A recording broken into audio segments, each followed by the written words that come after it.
અરે હા તો ખરું છે, પોતે જ હેરાન કરે છે અને પછી પોતે જ રડે છે. ના ના, પોતે અમને 4 વાતો સંભળાવી દીધી અને કહો છો અમે કર્યું.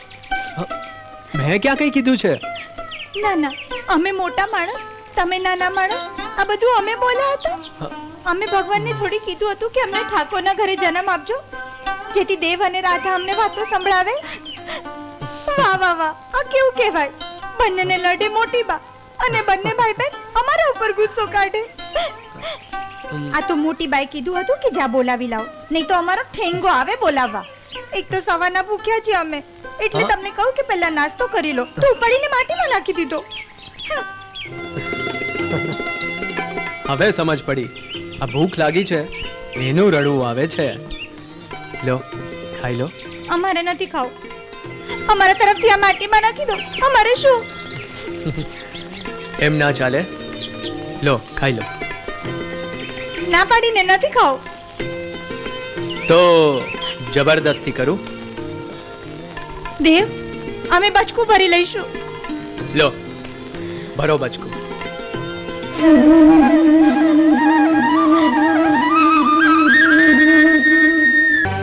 અરે દેવ, આવ દીકરા આવ.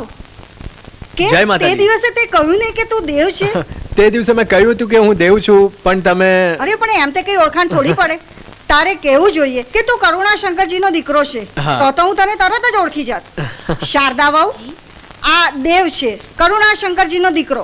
બિચારાને જન્મતા વેત જ કોઈ મંદિરના પગથિયે અનાથ મૂકી ગયું હતું. ત્યારથી કરુણા શંકરે દીકરાની જેમ ઉછેર્યો છે આને, અને તારા સસરાએ જ એને ભણવાનો ખર્ચો આપ્યો અને એને ભણાવ્યો. અરે બા, હું ઓળખું છું આમને. તમે પણ શું આખી રામાયણ જ ચાલુ કરી દીધી? અરે મોટા બા, અરે દીકરા દેવ, આ હાથમાં શું થયું? મોટા બા, આ તો કોઈ જંગલી બિલાડીએ બચકું ભર્યું છે. હાય હાય, તો 14 ઇન્જેક્શન લેવા પડશે. ના ના મોટા બા, તમે બેસો. 14 ઇન્જેક્શન તો કૂતરી કરડે ને તો લેવા પડે. પણ બિલાડી કરડી તો 2-4 ઇન્જેક્શન તો લેવા જ પડશે. ના ના, અમે શું બિલાડી છે? તને કોણે કીધું બિલાડી? કેમ નહીં, આ બચકું અમે જ ભર્યું છે. તે શા માટે તે? અમને ગુસ્સો ચડ્યો એટલે ભર્યું. અને આ તો સાવ જૂઠા છે. આવો મોટો પાટો ખાલી ખાલી બાંધી રાખ્યો છે. અરે બાપ રે, આવું કરડાય? જાઓ ઉપર, કાળો મલમ પડ્યો છે તે લગાવી દો, મટી જશે. ચાલો હું લગાવી દઉં. આવડી મોટી થઈ ગઈ, પણ કોણ જાણે ક્યારે અક્કલ આવશે. હવે આ વાગ્યું છે તો દુખે તો ખરું જ ને. એમાં આટલી રાડો શા માટે પાડો છો? આટલા જોરથી કરડવાનો અમારો ઈરાદો નહોતો, પણ તમે એમ કેમ કહ્યું કે તમે કરડી ન શકો, એટલે જ અમને આટલો ગુસ્સો આવી ગયો. આમ શું જોઈ રહ્યા છો? કંઈ બોલતા કેમ નથી? શું બોલું? તમે અમને વઢી શકો છો. ના દેવલી ના, એવું તો હું સપને ના વિચારી શકું. દેવલી, એક વાત કહું. દરેક મનુષ્યમાં એક નાક, 2 આંખો, 2 કાન, 1 મોં, બધું સરખું જ હોય છે.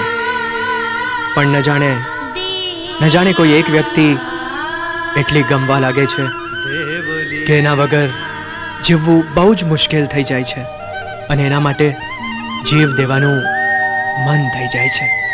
હે દેવ, ખરેખર આવું કંઈ થાય? હા દેવલી, એવું થતું હોય છે. એટલે અમને પણ કોઈની સાથે પ્રેમ થઈ જશે?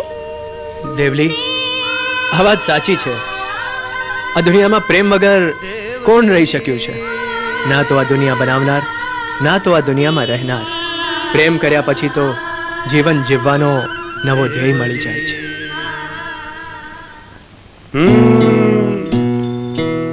બહુ મોટી સમસ્યા છે ચુનીલાલ. અરે મહારાજ, શું છે? મને બહુ ગભરામણ થવા લાગી છે. જલ્દી કહો.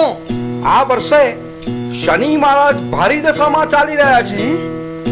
મારે તમારી પત્નીના થોડા વર્ષો કાઢીને તમારી કુંડળીમાં નાખવા પડશે. હા, નાખી દો તમ તમારે. આમાં ખર્ચો કેટલો થશે? ફક્ત 500 રૂપિયા. અરે 500 રૂપિયા? હા, વિધિ એવી છે એટલે. કઈ વાંધો નહીં. આ અત્યારે 100 રૂપિયા રાખો, બીજા પછી મોકલાવી દઈશ. ચાલો ત્યારે રજા લઈએ. જય શ્રી કૃષ્ણ. જય શ્રી કૃષ્ણ.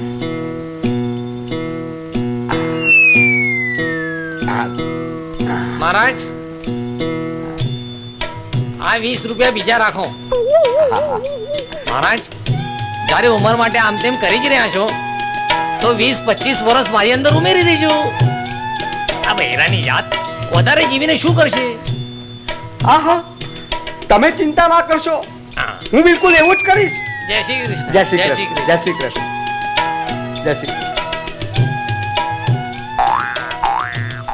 આ દૂધ ક્યારનું પડ્યું છે, પી લેજો. મહારાજ મહારાજ જરા સમજી વિચારીને ઉંમર આમ તેમ કરશો, નહીતર ક્યાંક શનિ મહારાજ મારું જ ગળું ના દબાવી દે. લો, આ 50 રૂપિયાની નોટ તમે રાખો. અરે આ પણ કઈ કહેવાની વાત છે. તમે ચિંતા ના કરશો, હું હિસાબ એવો ચોખ્ખો રાખીશ કે તમે શેઠ કરતા માત્ર 8 દિવસ વહેલા મરશો.